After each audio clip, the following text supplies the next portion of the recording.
Nginibingelele ekhaya lamaphupho. Uma umusha la ekhaya sicela ukuthi ushaye u-subscribe ukuze ngokulandelayo ungaphuthelwa uma sifaka ividiyo. Ukubaluleka-ke kokuthi u-subscribe senzela ukuthi uma ubuza umbuzo kwi-comment sithi masibuya nevidiyo eyimpendulo, i-notification izongena kumakhalekhukhwini wakho, ebese ividiyo uyayibona ngokushesha kanjalo. Kanti uma unga-subscribe-ile angeke uze ubone nhlobo ukuthi cha, impendulo usuyitholile. Ngakho-ke uma unombuzo buza kwi-comment sizokwenzela ividiyo.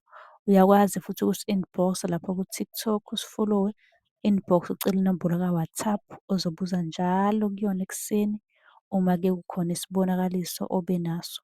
Nokubaluleka nje kokuthi-ke uwazi ukuthi ngabe lokho osuke ukuphuphile kubika ukuthini.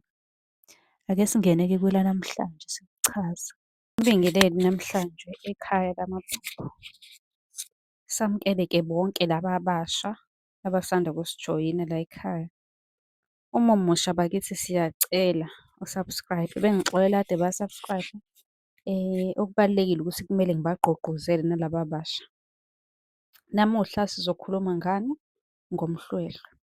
Ngibonile kuma-comment abantu bebesibuza bebuzisisa ukuthi-ke umhlwehlwe-ke wona uma usuwuphupha, ngizosifaka isithombe sawo, ngabe ubika ukuthini? Umhlwehlwe siyawazi-ke ukufakwa emahlombe uma kuwukuthi hlampe wenzelwa umemulo, kungenzeka ukuthi owenkomo, kungenzeka ukuthi owembuzi. Umhlwehlwe nje uyafana.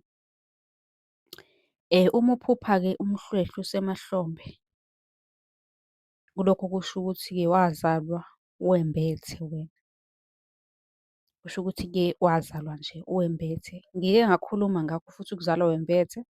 Unga-scroll-a nje, scroll impela kunevidiyo nje ende echaziwe ukuthi uma uzalwa wembethe kusuke kwenzenjani, ubonakala kanjani, zonke lezo zinto. Usuke uzalwa wembethe, nalapho-ke uy'bona utshatha imbuzi hlampe uyithwele emahlombe, kusho ukuthi-ke wazalwa wembethe. Kwesinye isikhathi-ke kusuke kunobuyizo lobungoma. Uma uy'bona nje wena-ke usutshatha imbuzi, uthwele imbuzi, uyabo. Asike sithi-ke manje uyayiphupha ushunqisa umhlwehlwe manje.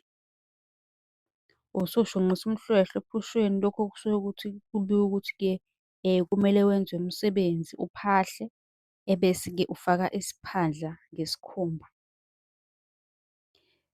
Kumele uphahle, ukushunqisa uma ushunqisa umhlwehlwe noma ubona ushunqa, kusuke kumele lapho wenza umsebenzi okanye-ke uphahle ebese ufaka-ke isiphandla ngesikhumba leso. Ngithembe ukuthi lo osibuzile impendulo useyitholile. Siyatholakala ku-Facebook, siyatholakala ku-TikTok, igama elilodwa, ku-YouTube igama elilodwa sichaza amaphupho. Uku-subscribe-a kwakho-ke lapha ku-YouTube kuzokusiza ukuthi impendulo yakho mase siyiletha ingene kwi-notification yakho ukuthi-ke sesikuphendulekilile ngokushesha. Ubuze kwi-comment ukuze nawe sizokwenzela ividiyo, usilandele yonke indawo, usi-inbox-e, usicele inombolo ka-WhatsApp, ungasi-inbox-a ku-Facebook, ungasi-inbox-a ku-TikTok. Nisale kahle, ngithembe ukuthi impendulo ifikile kumnikazi wayo, nawe ungabuza izofika eyakho kuwena.